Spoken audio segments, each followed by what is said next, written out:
Hey everybody, it's Eric here from my 525XL, just giving you an update on February 1st.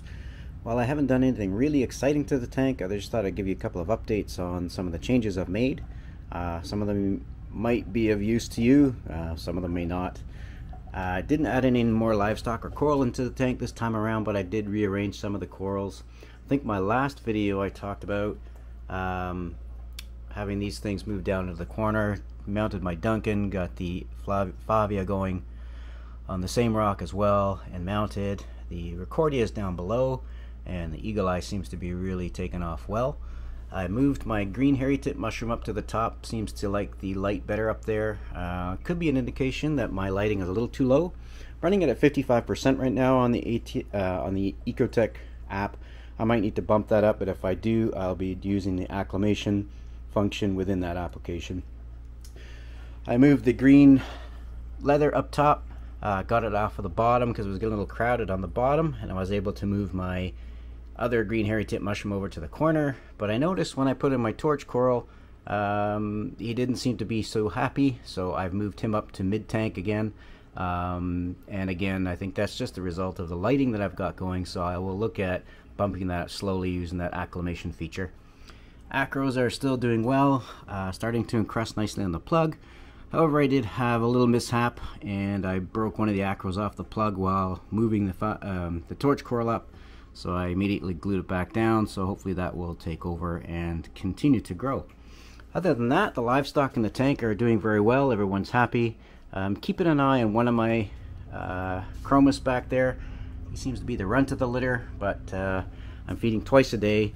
He seems to be eating quite heartily, so so far so good, but I do have my doubts. Not sure if you've read up on the chromis or not, but you buy them in schools and they tend to whittle a school down. But anyway, I'll keep an eye on that guy.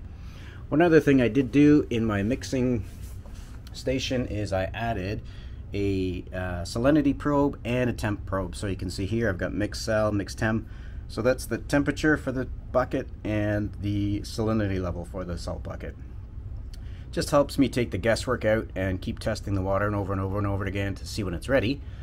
So I'm all about automation, and the Apex is the best way to do that. So I just purchased another salinity probe and a PM module. I had a spare salinity probe lying around, so I hooked those up. I thought I may as well use them, and so far I'm liking that piece.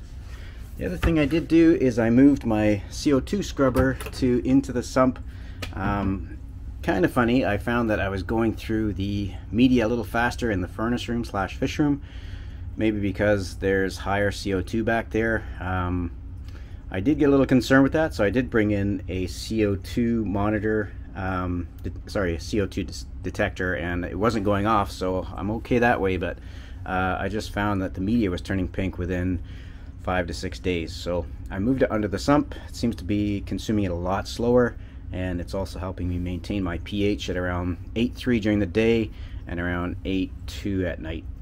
I've turned down the carbon reactor, the NIOS torque, right now because I am trying to get my Chaeto to take over, or get established anyway. So I think I might have been starving out the Chaeto. The first 3 pieces I put in just dwindled down to nothing, so I've put in some more, and I'm also dosing the Chaeto grow to help it get a boost to help the growth there. Cat seems to be interested as well. So other than that, that's really it in the sump. I didn't do much there. The only other thing I did start doing differently is feeding the corals, and I am feeding them this stuff now. This is the Vitalis LPS coral pellets. So I've just started that in the last week. Not every day, mind you, just doing it every other day. See how the corals take to it. I've read up a lot about it.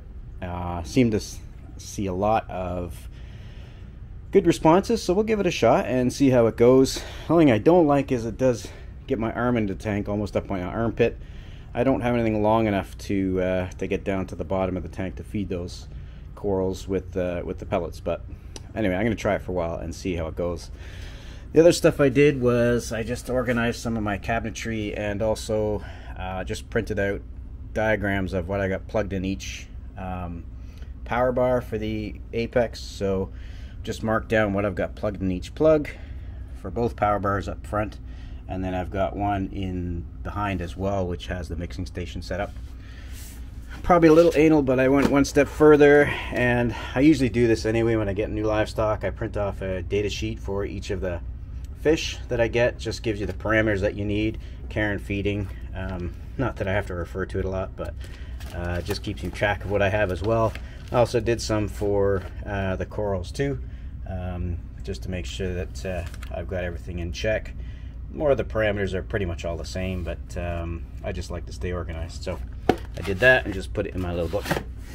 Other than that, I don't have a lot to talk about today. Just wanted to give you an update on some of the changes I made, some of the things that are going to make my life a little easier, and that was the extra salinity and temp probe for the mixing station in the back, and really helps out so I don't have to keep testing the water.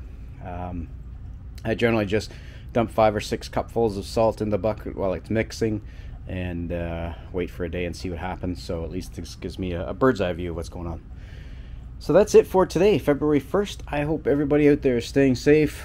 Still in lockdown here where I am, but hopefully that will start to let up as the vaccines roll out.